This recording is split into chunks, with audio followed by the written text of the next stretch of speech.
Voici pourquoi le Sénégal est, de manière indiscutable, la meilleure équipe de football africaine. Cette phrase peut déranger, elle peut provoquer, elle peut même susciter un rejet instinctif chez certains. Mais elle ne repose ni sur l'émotion, ni sur l'instant, ni sur une victoire isolée. Elle repose sur une analyse froide, presque clinique, d'un processus long, structuré, cohérent et surtout durable. Le Sénégal n'est pas devenu la meilleure équipe africaine parce qu'il a gagné une Coupe d'Afrique des Nations. Il a gagné une Coupe d'Afrique des Nations parce qu'il était déjà devenu structurellement la meilleure équipe du continent.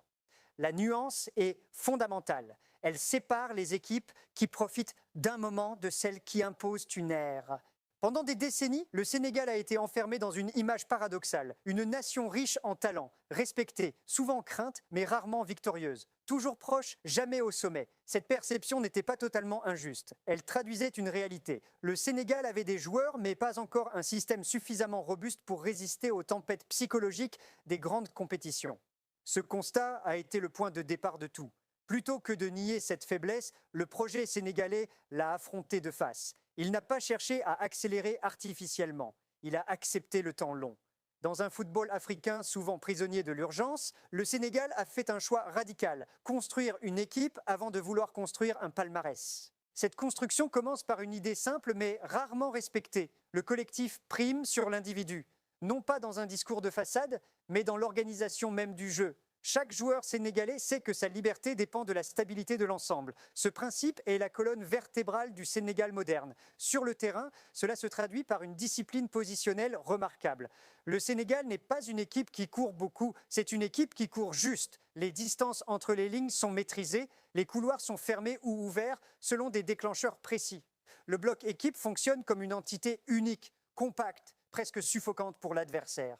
La défense est le premier pilier de cette domination. Mais attention, il ne s'agit pas d'une défense passive. Il s'agit d'une défense intelligente, proactive, qui contrôle l'espace avant même que le danger n'existe. La ligne défensive sénégalaise n'attend pas l'erreur adverse, elle la provoque. Kalidou Koulibaly est central dans ce mécanisme. Son importance dépasse largement les statistiques défensives. Il est le métronome défensif de l'équipe. C'est lui qui décide quand reculer, quand monter, quand resserrer. Sa communication constante permet au bloc de rester synchronisé. Sans cette coordination, le système s'effondrerait. Avec elle, il devient presque imperméable. Derrière ce mur, Edouard Mendy apporte une dimension psychologique capitale. Sa présence transforme la manière dont le Sénégal défend. Les défenseurs osent défendre plus haut, couper plus tôt, presser plus agressivement, parce qu'ils savent qu'en dernier recours, le gardien est là. Ce sentiment de sécurité change tout. Il libère l'équipe sans jamais la déséquilibrer. Mais réduire le Sénégal à sa solidité défensive serait une erreur grave. Cette équipe sait aussi attaquer, mais elle attaque avec méthode, pas avec précipitation. Le Sénégal n'est pas une équipe de possession stérile, c'est une équipe de contrôle du tempo. Elle décide quand le match doit s'accélérer et quand il doit ralentir. Les milieux de terrain sont les chefs d'orchestre invisibles de cette maîtrise. Leur rôle n'est pas spectaculaire, mais il est essentiel. Ils coupent les lignes de passe, cassent les transitions adverses, imposent un rythme inconfortable, un rythme qui fatigue mentalement l'adversaire, qui l'oblige à forcer, à s'exposer. C'est dans ces moments-là que le Sénégal frappe. Pas par hasard, par calcul. Et ce calcul tactique s'exprime pleinement dans la manière dont le Sénégal gère les temps faibles. Contrairement à beaucoup d'équipes africaines qui subissent ces moments comme une fatalité, le Sénégal les anticipe. Il les accepte presque. Quand l'adversaire pousse, quand la pression monte, quand le ballon circule plus vite autour de sa surface, le Sénégal ne se disperse pas. Il se resserre.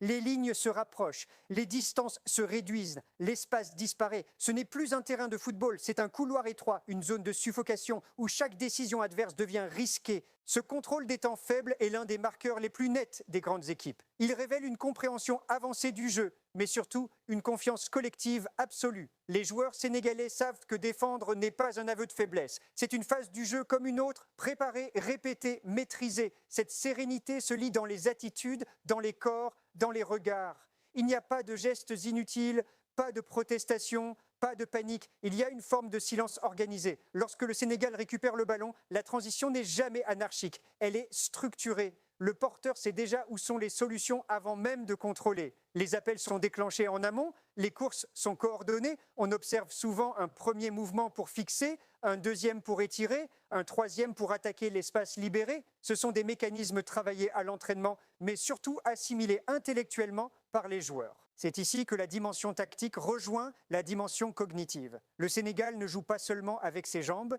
il joue avec sa compréhension collective du jeu. Chaque joueur est capable de lire une situation, de comprendre le contexte, de choisir la bonne option sans attendre une consigne extérieure. Cette autonomie tactique est rare. Elle est le fruit d'années de continuité, de messages clairs, de principes répétés sans cesse. La victoire en Cannes 2025 n'a donc rien d'un miracle. Elle est l'aboutissement logique d'un processus. Et le match face au Maroc, le 18 janvier 2026, en est l'illustration la plus éclatante. Ce jour-là, le Sénégal n'a pas cherché à imposer un rapport de force spectaculaire. Il a imposé une lecture supérieure du match. Il a compris où se situait le vrai danger et où il pouvait accepter le risque.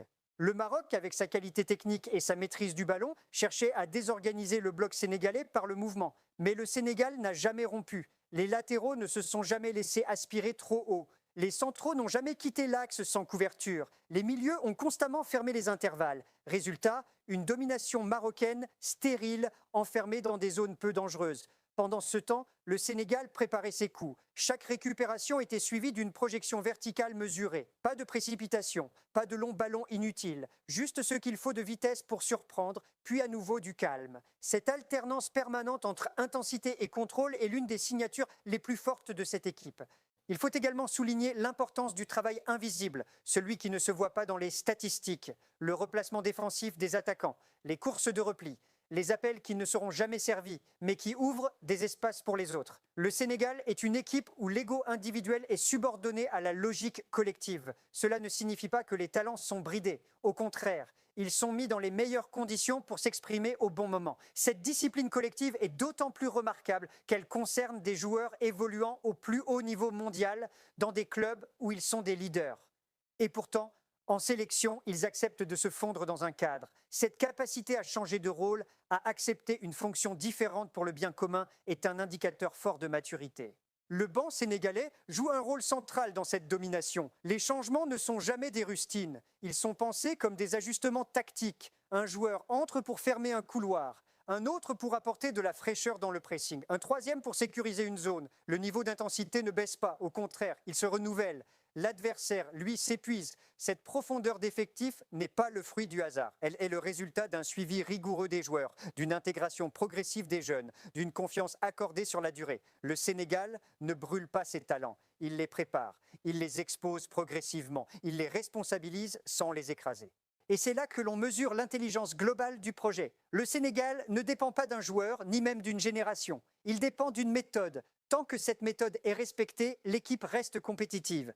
Elle peut perdre un cadre, elle peut traverser un moment plus difficile, mais elle ne s'effondre pas, parce que les principes restent. Mentalement, cette équipe est aujourd'hui l'une des plus solides du continent. Elle ne se nourrit pas de provocations, elle ne répond pas à la pression extérieure, elle avance dans un silence presque dérangeant. Cette posture mentale est une arme redoutable. Elle déstabilise les adversaires qui cherchent souvent des failles émotionnelles. Ils n'en trouvent pas.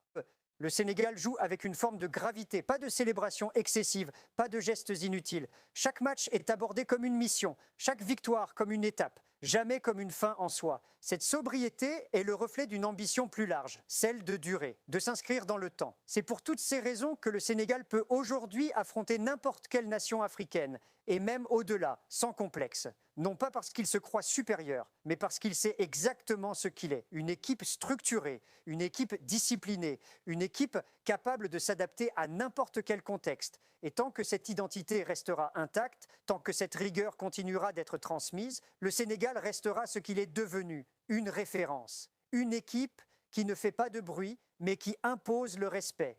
Une équipe qui ne promet pas, mais qui exécute. Ce respect, le Sénégal ne l'a pas réclamé, il l'a imposé par la répétition, match après match, tournoi après tournoi. Ce qui distingue fondamentalement cette équipe des autres grandes nations africaines, ce n'est pas seulement sa capacité à atteindre un pic de performance, mais sa faculté à rester à un niveau